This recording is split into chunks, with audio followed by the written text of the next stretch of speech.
আসসালামু আলাইকুম sports chat with মাইনুরে আপনাদের সবাইকে স্বাগতম। আজকে আমরা কথা বলবো পাকিস্তান ভার্সেস ওয়েস্ট ইন্ডিজের দ্বিতীয় টেস্ট ম্যাচ নিয়ে।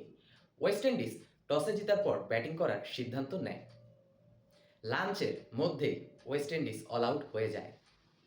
তার মানে বিপক্ষ টিমের বোলার ও ক্যাপ্টেন দারুণ বোলিং ও ক্যাপ্টেন্সির সিদ্ধান্ত নিয়েছে, কিন্তু পাকিস্তানের ক্যাপ্টেন শান মাসুদ ও পাকিস্তানের বোলাররা খুব খুশি ছিল না। এর কারণ হচ্ছে ওয়েস্ট ইন্ডিজ ৫৪ রানে ৮ উইকেট থেকে মোদি কেমার রোচকে সাথে নিয়ে ৪১ রান ও ওয়ারিকেনকে নিয়ে ৬৮ রানের দুটি পার্টনারশিপে ওয়েস্ট ইন্ডিজকে ১৬৩ রান পর্যন্ত নিয়ে যায়। এই রান টেস্টের জন্য কিছুও না, তারপরও একটি মানসম্মানজনক স্কোর। পাকিস্তানের হয়ে নোমান আলী এই ম্যাচে ৬ উইকেট তুলে নেয়। তিনি ওয়েস্ট ইন্ডিজের মিডল অর্ডারকে একদম ভেঙে চুরে গুরমার করে দেয়। নোমান আলী পাকিস্তানের প্রথম স্পিন বোলার যিনি টেস্টে হ্যাট্রিক করলেন। পাকিস্তান যখন ব্যাটিং করতে টি ব্রেকের পরে আসে, তারা টি ব্রেকের মধ্যেই ৪ উইকেট হারিয়ে ফেলে।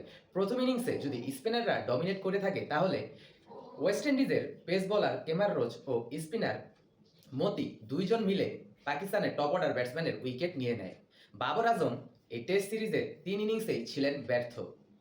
প্রথম টেস্টেও তিনি তেমন কিছু করতে পারেনি। প্রথম টেস্টের মতো রিজওয়ান ও শাকিলের ৬৮ রানের একটি পার্টনারশিপে পাকিস্তান এই ম্যাচে কোনো মতে টিকে থাকে, কিন্তু শাকিল ও রিজওয়ানের আউট হয়ে যাওয়ার পর পাকিস্তান ১৫৪ রানে অল আউট হয়ে যায়। প্রথম দিনের খেলা শেষে মোট ২০ উইকেট চলে যায়, যেখানে স্পিনাররাই তুলে নেয় ১৬ উইকেট, আর ওয়েস্ট ইন্ডিজের হয়ে ওয়ারিকেন ৪টি ও মোদি ৩টি উইকেট তুলে নেয়। সারপ্রাইজিং সারপ্রাইজিং অবিশ্বাস্য। আমরা কেউ কল্পনা করতে পারিনি ওয়েস্ট ইন্ডিজ প্রথম ইনিংসে ৫৪ রানে ৮ উইকেট চলে যাওয়ার পর তারা প্রথম দিনের খেলা শেষে ৯ রানের লিড নিবে। আজকে এই ভিডিও থেকে বিদায় নিচ্ছি। সবাই ভালো ও সুস্থ থাকবেন।